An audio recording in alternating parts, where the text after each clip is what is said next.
Ignored for 30 years. While my golden brother lived off $130,000 in inheritance, he tried to destroy my career, so I took him down with evidence. My name is Isaac, and I am 32 years old. For most of my life I felt like a footnote in someone else's legacy, a supporting role in a family drama that revolved solely around my older brother, Noah. From the time he was born, it seemed as if the universe had given him a crown and assigned me the responsibility of wearing his cape.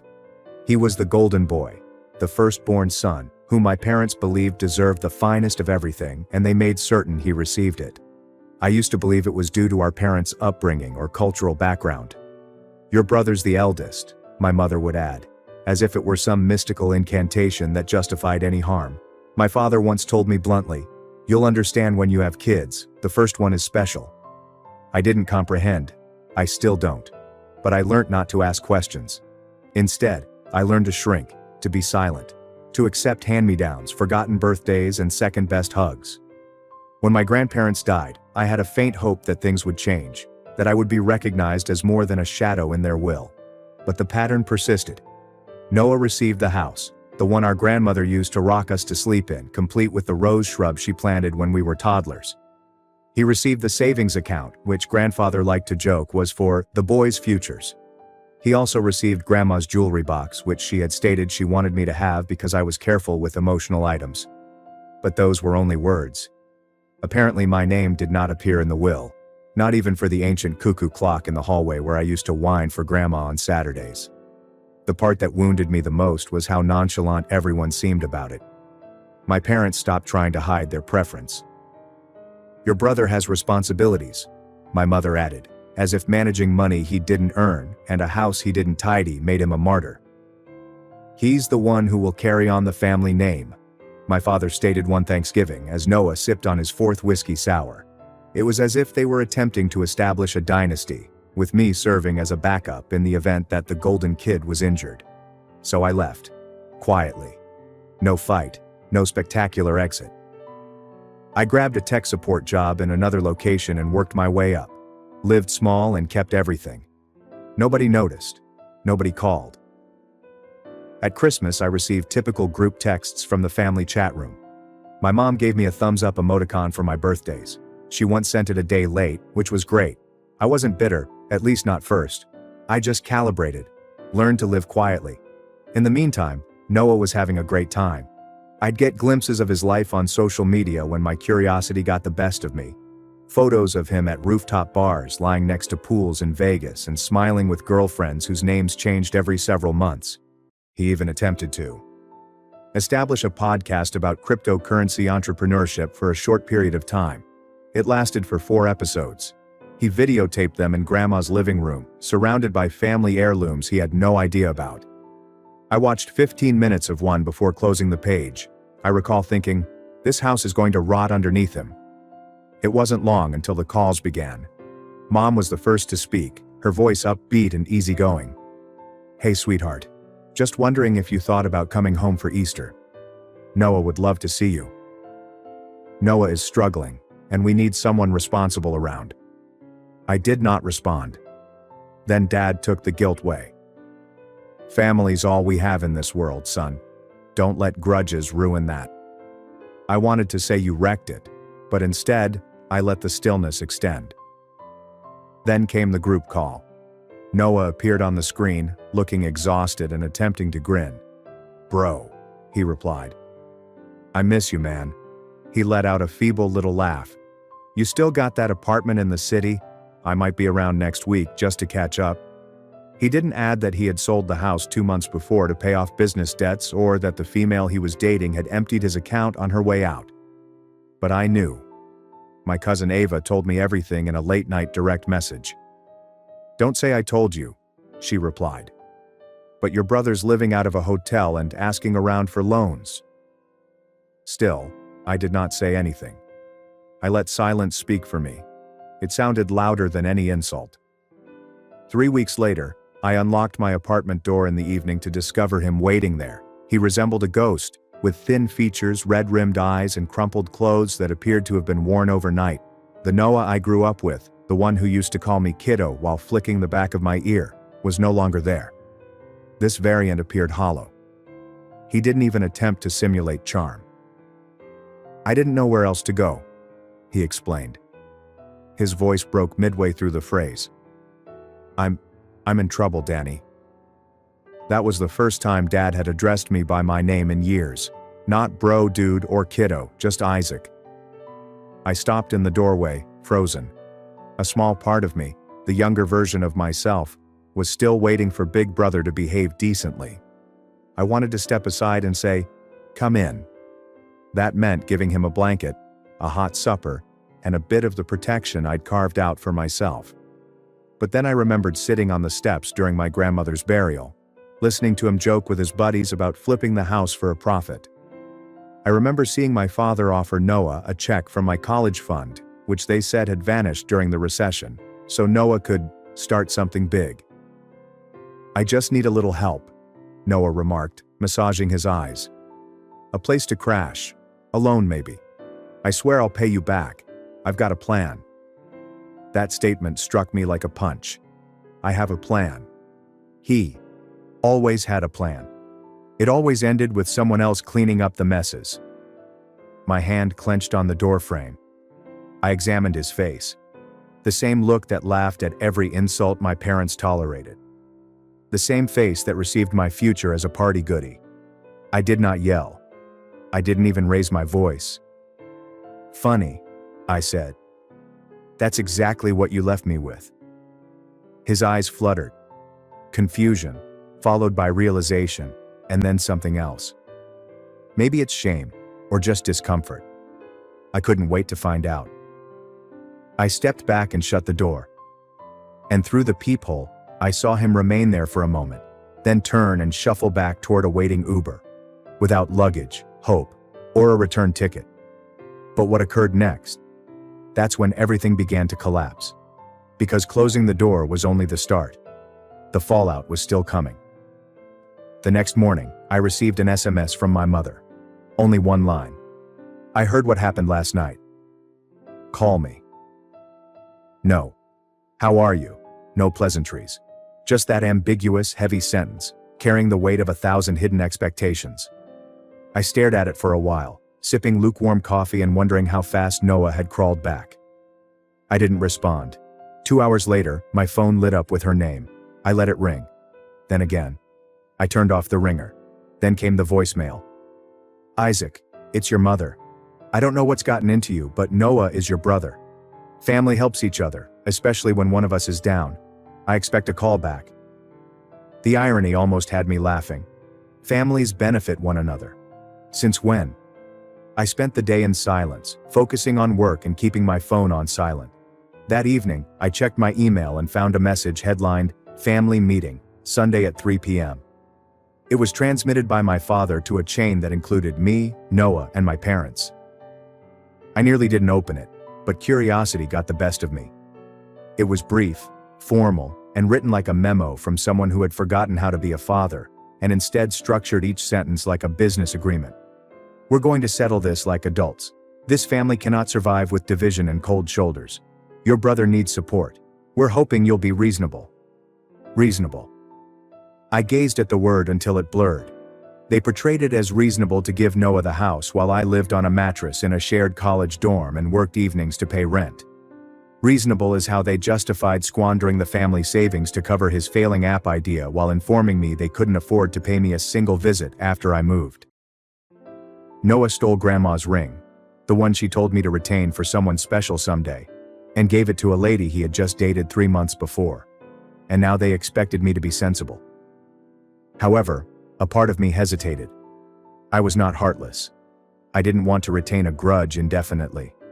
Perhaps a part of me still wanted them to recognize their mistake, to repent, even once, for making me the family afterthought. So, I went. Sunday arrived, and I drove 2 hours back to my hometown. The house appeared exactly the same. Nothing has changed. Not the crumbling stone mailbox, nor the faded swing set in the backyard that hadn't moved since we were youngsters. The wind chimes I used to hear from my bedroom continued to jingle in the breeze. But the air felt different. When I entered, my mother greeted me with a tight smile.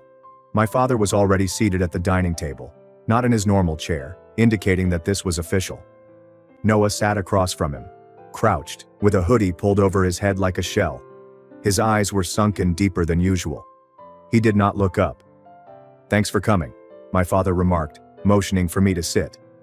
My mother brought out iced tea, as if it were just another summer afternoon. "Quit the small talk," I stated simply. "You asked me here to talk, so talk." My father cleared his throat before folding his hands. "Noah made mistakes. He admits that. But you slamming the door in his face, that's not how we solve things. That's not who we are." I raised an eyebrow. "We? You mean the same we that gave him everything and left me nothing that week?" My mother's smile froze. My father flinched, but pressed on. "He was the eldest, Isaac. He had more on his shoulders. We did what we thought was right." "And now?" I inquired, leaning forward. "You think I should clean up the mess you enable?" Silence. My mother sat down inside. "He has nothing left, not even a car. He's been sleeping on couches, Isaac. He had a house. He sold it. He had savings. He burned through it. He had jewelry, property, family money, and blew it all on parties, girls, and bad crypto tips. Don't tell me he has nothing. He chose nothing." Noah eventually looked up. His voice was hoarse. "I messed up, okay? I know I don't deserve it, but I just need a place to stay, a job lead, something." I stared at him, at the desperate tone in his voice. The Noah I grew up with would never have begged. He would have made a joke, shrugged it off, and dubbed me a loser if I hadn't assisted. But this Noah was empty. "I got where I am by myself," I explained. "No trust fund, no family support. I worked while studying. I lived in a shoebox.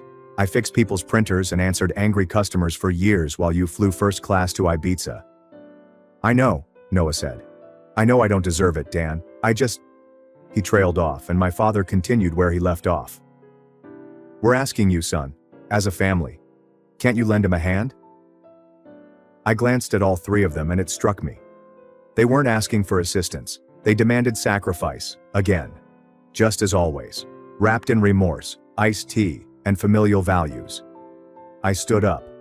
"I don't owe you anything," I said. "Not after the years you pretended I didn't exist. You gave him everything. Now you can live with the results." I turned to Noah. "You burned your inheritance on fun. I built my peace with nothing, and I'm not going to ruin it for nostalgia."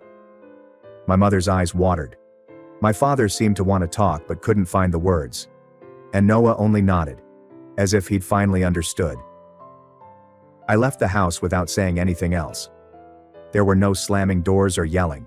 Only the silent sound of sneakers on hardwood and 3 people paralyzed in the disaster they had produced. But it was not the end. Because I didn't realize Noah wasn't done trying. And his next move was going to take this whole family drama to a place neither of us were prepared for. A week has gone by. I assumed that was the end of it. No more calls or voicemails. The silence felt almost like a reward, as if my absence had finally been acknowledged. I concentrated on work, cleaning my flat, and remembering the simple rituals that had kept me sane as a child. I did not check the family group chat. I didn't go through Noah's social media. I didn't care what happened next until I received a call from HR at my workplace. "Isaac," my boss continued, appearing embarrassed and faintly regretful. "We just had a strange message come through our general inbox. Someone sent an anonymous tip alleging you falsified your qualifications when you were hired, that your degree was fake." My stomach sank. "What?" I inquired, my tone rougher than meant. "That's not true." "I figured," he replied. "Your credentials are all in order. We already verified them when you started. But the email came with a long message and some personal details. Your home address, your mother's maiden name, even the last 4 digits of your old bank account." It did not take long to put together. Only 3 people in the world had access to that particular set of information, and 2 of them were seated at that dining table last Sunday. It was Noah. He'd devolved into something petty and nasty, like a drowning man attempting to drag someone else under in order to breathe for another second. When polite requests failed, he resorted to sabotage. I sat at my desk, pulse hammering and hands numb. The transgression, the sheer arrogance made my skin crawl. He hadn't simply disrespected my boundaries. He'd used my family past to try to destroy the life I'd established. I opened up my email. Sure enough, there it was. An anonymous Gmail address with a confused subject line. I opened it and clenched my jaw as I read the message. This man has a history of lying. He manipulated his family into giving him money and then cut them off when they needed help. Ask him why he changed his last name when he moved. Ask him why no one in his family speaks to him anymore. There were attachments. I have old images from my college years. One image depicted me sitting at a desk with a stack of outstanding invoices.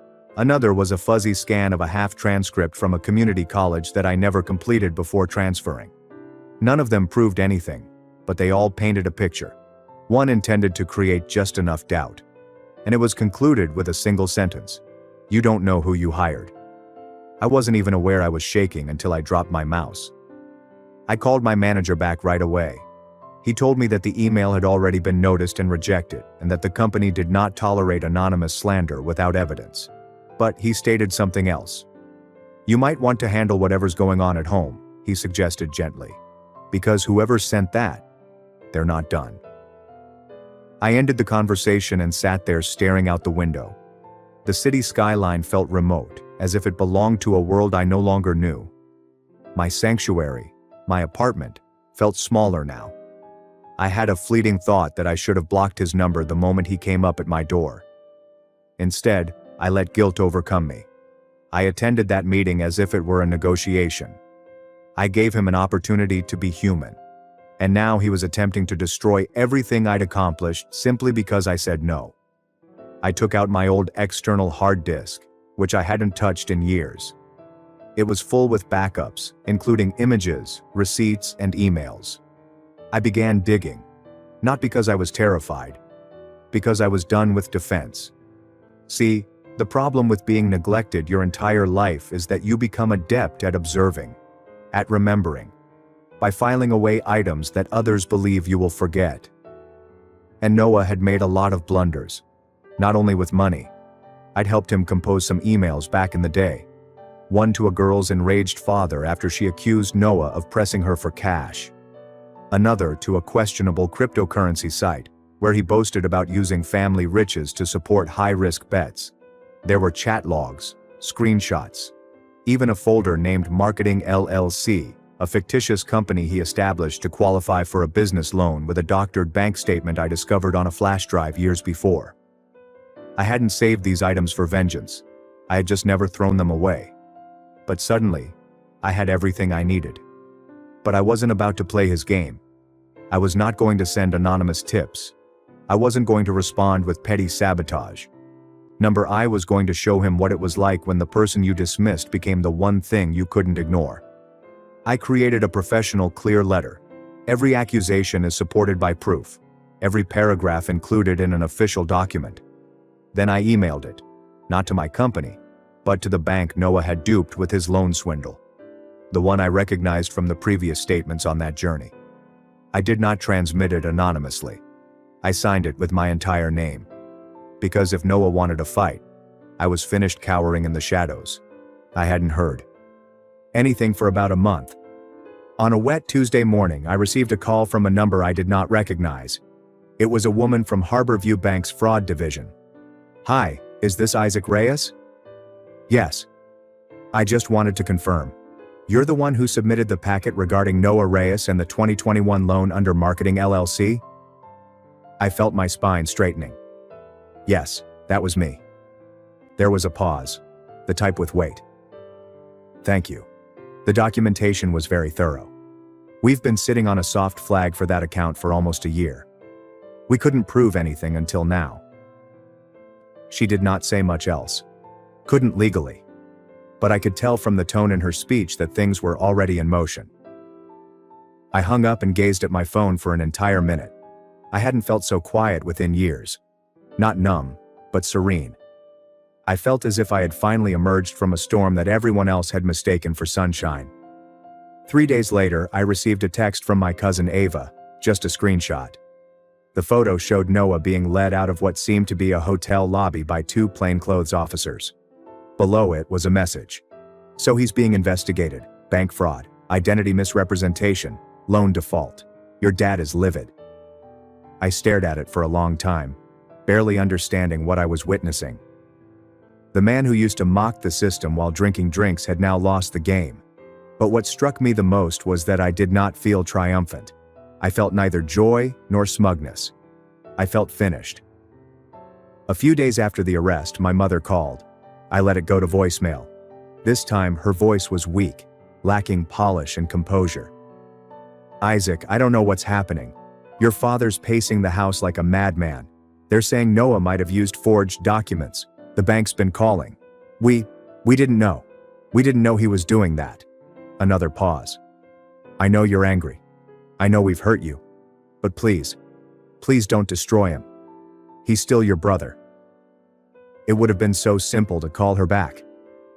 To shout about the years of favoritism, missed birthdays, and inheritance siphoned into Noah's coffers. To inquire as to where this concern was when I was being disregarded. When I was surviving on bargain cereal and doing night shifts, Noah had vacations and bailouts. But I did not. Because it wasn't important anymore. I blocked her phone number, and then I blocked my father. Then I left the family group chat totally.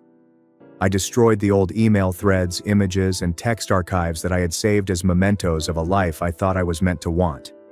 When the story hit the local press, it spread like wildfire in our town.